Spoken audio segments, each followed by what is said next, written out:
हम शुरू करेंगे लूसेंट पॉलिटी जो वीडियो वाला एग्ज़ाम होने वाला है उसके लिए। और इसका पहला चैप्टर है भारत का संवैधानिक इतिहास। इसमें पहला क्वेश्चन है पी.आर. अम्बेडकर और महात्मा गांधी के मध्य सन 1932 में हस्ताक्षरित पूना समझौते में प्रावधान था। तो 1932 का जो पूना समझौता हुआ था उसका प्रावधान था कि हरिजनों के लिए आरक्षण सहित संयुक्त निर्वाचन क्षेत्र का। तो इसका पहले का आंसर होगा डी। जो ऐसी जो लोग थे उनके लिए आरक्षण दिया जाएगा उनको, और उनका और बाकी जो लोग हैं हिंदू हैं उनका सबका एक ही निर्वाचन क्षेत्र होगा। ये प्रावधान किया गया था। दूसरा क्वेश्चन है वह कौन सा अधिनियम था जिसने भारत में सत्ता ब्रिटिश ईस्ट इंडिया कंपनी से ब्रिटिश क्राउन में स्थानांतरित करी थी। तो इसका सही आंसर होगा डी, भारत सरकार अधिनियम 1858 का। क्योंकि 1858 से पहले जो भारत की सत्ता थी, जो भारत में गवर्नमेंट चलती थी, वो ईस्ट इंडिया कंपनी की चलती थी। और उसके बाद 1857 का जो प्रथम स्वतंत्रता संग्राम हुआ था उसके बाद ब्रिटिश ने ये तय किया था कि भारत में जो ब्रिटिश क्राउन है उसकी सत्ता भारत में चलेगी। अगला क्वेश्चन है निम्नलिखित में से किस अधिनियम द्वारा भारत के गवर्नर जनरल को अध्यादेश जारी करने की शक्ति प्रदान की गई। तो इसका सही आंसर होगा बी, भारतीय परिषद अधिनियम 1861 इसके द्वारा। अगला क्वेश्चन है यह सिद्धांत कि स्वतंत्र भारत के लिए नए संविधान को तैयार करना मुख्यतः भारतीयों की जिम्मेवारी होनी चाहिए, पहली बार निम्नलिखित में से किस एक में स्वीकार किया गया था। तो इसका आंसर होगा बी, ए.बी. लिनलिथगो का अगस्त प्रस्ताव। अगला क्वेश्चन रेगुलेटिंग एक्ट पारित किया गया, रेगुलेटिंग एक्ट पारित किया गया। इसका सही आंसर है ए, 1773 ईस्वी में। अगला क्वेश्चन है भारत के गवर्नर जनरल को किस एक्ट के द्वारा अपनी समिति के निर्णय को अस्वीकार करने का अधिकार मिला। इसका सही आंसर है सी, 1786 का अमेंडमेंट एक्ट। अगला क्वेश्चन है पिट्स इंडिया एक्ट किस वर्ष पारित किया गया। इसका सही आंसर है ए, 1784 में। अगला क्वेश्चन है निम्नलिखित में से किस अधिनियम को मार्ले मिंटो सुधार के रूप में भी जाना जाता है। तो इसका सही आंसर है डी, भारतीय परिषद अधिनियम 1909। तो जो मार्ले मिंटो सुधार हुए थे वो 1909 में हुए थे, और इसके 10 साल बाद 1919 में मॉन्टेग्यू चेम्सफोर्ड सुधार हुए थे। अगला क्वेश्चन है मिंटो मार्ले सुधार का उद्देश्य क्या था। तो इसका सही आंसर है पृथक निर्वाचन प्रणाली। अगला क्वेश्चन है मार्ले मिंटो सुधार बिल किस वर्ष में पारित किया गया। तो इसका सही आंसर होगा 1909 में। मुसलमानों के लिए अतिरिक्त निर्वाचक मंडल प्रारंभ में किसके द्वारा लाया गया था। तो इसका सही आंसर होगा बी, मार्ले मिंटो सुधार 1909।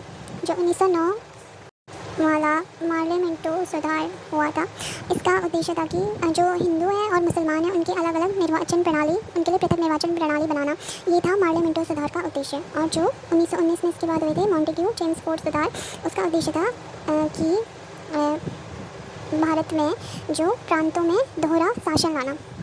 ठीक है। अगला क्वेश्चन है 1909 के इंडियन काउंसिल एक्ट में किस बात की व्यवस्था की गई है। तो इसका सही आंसर होगा बी, सांप्रदायिक प्रतिनिधित्व, मतलब जो धर्म के आधार पर जो क्षेत्रों को अलग अलग किया गया था। तो इसका सही आंसर होगा बी, सांप्रदायिक प्रतिनिधित्व। अगला क्वेश्चन है मॉन्टेग्यू चेम्सफोर्ड सुधार में प्रावधानों का सार था। तो इसका सही आंसर होगा बी, प्रांतों में दोहरा शासन। अगला क्वेश्चन है 1946 का कैबिनेट मिशन 3 मंत्रियों से गठित था, निम्नलिखित में से कौन इसका सदस्य नहीं था। तो इसका सही आंसर होगा डी, लॉर्ड एमरी, क्योंकि इसमें 3 लोग जो थे वो थे Lord Patrick Lawrence, E.V. Alexander और स्टैफर्ड क्रिप्स। इसके 3 मेंबर थे 1946 के कैबिनेट मिशन के। तो इनमें से लॉर्ड एमरी इसका मेंबर नहीं था। अगला क्वेश्चन है कैबिनेट मिशन योजना के विषय में कौन सा सही नहीं है। इसका सही आंसर होगा सी, पाकिस्तान की स्वीकृति। पाकिस्तान को स्वीकृति नहीं मिली थी इस योजना में। इसके अलावा जो 3 ऑप्शन है प्रांतीय समूहीकरण, और बी है भारतीय सदस्यों वाला अंतर्मंत्रिमंडल, और अगला है संविधान निर्माण का अधिकार। इन तीनों को इस मिशन में, कैबिनेट मिशन में इनको मंजूरी मिल गई थी, लेकिन पाकिस्तान को स्वीकृति नहीं मिली थी। अगला क्वेश्चन है भारत का संविधान लागू होने तक स्वतंत्रता के पश्चात इसका शासन किसके अंतर्गत चलाया गया। तो इसका सही आंसर होगा सी, 1935 के भारत सरकार अधिनियम के अनुसार। अगला क्वेश्चन है भारतीयों को वर्ष 1947 में सार्वभौम सत्ता सौंपने की योजना किस नाम से जानी गई। तो इसका सही आंसर होगा सी, माउंटबेटन योजना। लॉर्ड माउंटबेटन के नाम से बनी थी, जो भारत के अंतिम गवर्नर जनरल थे। इसके बाद अगला क्वेश्चन है कौन सुमेल नहीं है। इसमें से जो मैच नहीं हो रहा है उसको चूज़ करना है। तो पहला है मार्ले मिंटो सुधार, और इसका दिया हुआ है सांप्रदायिक प्रतिनिधित्व, तो ये बिल्कुल सही है। अगला है भारत सरकार अधिनियम 1935, इसका दिया हुआ है स्वशासन, तो ये भी सही है। तीसरा है कैबिनेट मिशन, इसमें दिया है संविधान सभा का गठन। अभी हमने पढ़ा था कि कैबिनेट मिशन योजना में संविधान निर्माण के अधिकार की अनुमति मिल गई थी, तो ये सही होगा, कैबिनेट मिशन संविधान सभा का गठन, ये सही है। अगला है साइमन कमीशन, भारत विभाजन। तो साइमन कमीशन जो था उसमें वो भारत विभाजन के लिए नहीं लाया गया था, तो ये गलत होगा। अगला क्वेश्चन है भारत शासन अधिनियम 1919 के अंतर्गत विधायिका का अंतिम निर्वाचन किस वर्ष में किया गया था? तो इसका सही आंसर होगा सी 1945 में। इसके बाद तो फिर 1947 में स्वतंत्रता हो गई थी। तो अंतिम निर्वाचन जो 1919 के अधिनियम के अंतर्गत किया गया था वो 1945 में किया गया था। अगला क्वेश्चन है अखिल भारतीय महासंघ स्थापित करने का प्रावधान शामिल किया गया था? तो इसका सही आंसर है ए भारत सरकार अधिनियम 1935। अगला क्वेश्चन है किस अधिनियम ने केंद्र में द्वैत शासन प्रणाली को स्थापित किया था?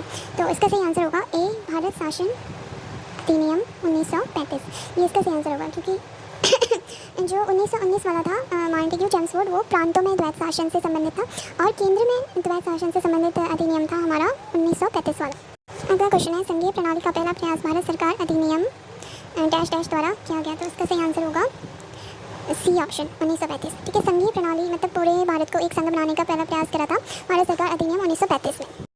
अगला क्वेश्चन है प्रांतीय स्वायत्तता शुरू करने के लिए भारत की ब्रिटिश सरकार द्वारा कौन सा अधिनियम पारित किया गया था? तो इसका सही आंसर है सी 1935 का भारत सरकार अधिनियम। अगला क्वेश्चन है भारत में सचिव का पद किसके द्वारा निर्मित किया गया था? ये भी एक इंपॉर्टेंट क्वेश्चन है। इसका सही आंसर है बी भारत सरकार अधिनियम 1858 में। इसमें एक भारत सचिव का पद बनाया गया था। अगला क्वेश्चन है किस भारत सरकार अधिनियम के तहत पहली बार विधायिका में कुछ निर्वाचित प्रतिनिधित्व की मंजूरी दी गई थी? तो इसका सही आंसर है बी भारत सरकार अधिनियम 1909। इसके तहत जो है पहली बार विधायिका में निर्वाचित प्रतिनिधित्व की मंजूरी दी गई थी। अगला क्वेश्चन है भारत शासन अधिनियम 1935 द्वारा स्थापित संघ में अवशिष्ट शक्तियाँ किसे दी गई थी? तो इसका सही आंसर होगा बी गवर्नर जनरल को। अगला क्वेश्चन है किस अधिनियम को मॉन्टेग्यू चेम्सफोर्ड सुधार के नाम से जाना जाता है? तो इसका सही आंसर होगा बी भारत शासन अधिनियम 1919। 1919 वाला जो है उसे मॉन्टेग्यू चेम्सफोर्ड सुधार कहा जाता है और 1909 वाले को मार्ले मिंटो सुधार कहा जाता है। अगला क्वेश्चन है डैश डैश यूनाइटेड किंगडम की संसद का एक अधिनियम है जिसने 1947 में ब्रिटिश भारत को भारत और पाकिस्तान के दो नए स्वतंत्र उपनिवेशों में विभाजित किया था? तो इसका सही आंसर होगा बी भारत सरकार अधिनियम। जो भारत और पाकिस्तान का विभाजन हुआ है वो भारत सरकार अधिनियम के द्वारा हुआ है। अगला क्वेश्चन है किस भारत सरकार अधिनियम के तहत पहली बार विधायिका में कुछ निर्वाचित प्रतिनिधित्व की मंजूरी दी गई? तो इसका सही आंसर होगा ऑप्शन बी। ऑप्शन बी क्या है? हाँ, तो इसमें से देखो भारत सरकार अधिनियम 1919 में प्रांतों में द्वैत शासन, भारत सरकार अधिनियम 1919 प्रांतों में द्वैत शासन से रिलेटेड है। इसमें हमने क्या करना है इस क्वेश्चन में कि जो हमें ABCD वाली साइड दी है उनको मैच करना है 1 2 वाली साइड से कि किस टाइम में किस अधिनियम में क्या चीज़ हुई थी। तो सबसे पहले है भारत सरकार अधिनियम 1919। इसमें क्या हुआ था? प्रांतों में द्वैत शासन दिया गया था। उसके बाद बी है भारत सरकार अधिनियम 1935। इसमें हुआ था प्रांतीय स्वायत्तता। इसके बाद अगला है सी मिंटो मार्ले सुधार 1909। तो इसमें अभी मैंने आपको बताया था कि जो मुसलमान हैं उनके लिए अलग से पृथक निर्वाचन क्षेत्र बनाए गए थे। तो इसका सही आंसर होगा 4 वाला सांप्रदायिक निर्वाचन। संप्रदाय के या धर्म के आधार पर जो निर्वाचन व्यवस्था बनाई गई थी ये मिंटो मार्ले सुधार 1909 में। उसके बाद डी है भारत परिषद अधिनियम 1861। इसमें हुआ था सती प्रथा का अंत। तो जो सती प्रथा का अंत किया था वो भारत परिषद अधिनियम 1861 के अंतर्गत किया गया था। उसके बाद अगला है भारत सरकार अधिनियम 1858। तो इसके अंतर्गत क्या किया गया था? ब्रिटिश शासन शक्ति में आया था क्योंकि इससे पहले ईस्ट इंडिया कंपनी के हाथ में भारत का शासन होता था। जो भारत सरकार अधिनियम 1858 के बाद ब्रिटिश क्राउन के हाथ में भारत का शासन दे दिया गया था। अगला क्वेश्चन है कैश का Pitt's India act British east India company की वाणिज्यिक और राजनीतिक कार्यों के बीच अंतर करता है। तो पिट्स इंडिया एक्ट आया था 1784 में। तो इसका सही आंसर होगा डी 1784।